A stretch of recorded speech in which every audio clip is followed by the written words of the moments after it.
खोलायाखैसो नंदोंमोन आं नै दाखालि कारिगाव बाजाराव ब्रयलार लायनो थांनाया फाग्लिया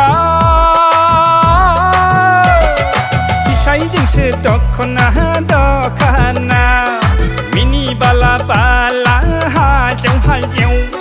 दखना बायनायखौसो न' संहैफ्लाङो मालायफ्रा हनै लालाय गारलाय आंहालाय माथो गैया गैया गैया गैया सैमा अरलायहोनो हाया गोसथोनायबो गैलाब्ला मोजां मोननायबो गैलाब्ला आइ एम गोइं टु बेंगालर उरायबाय बेग बानानै सिमसां थफ्ला थफ्लि लाना गाबोन समफोरनिफ्राय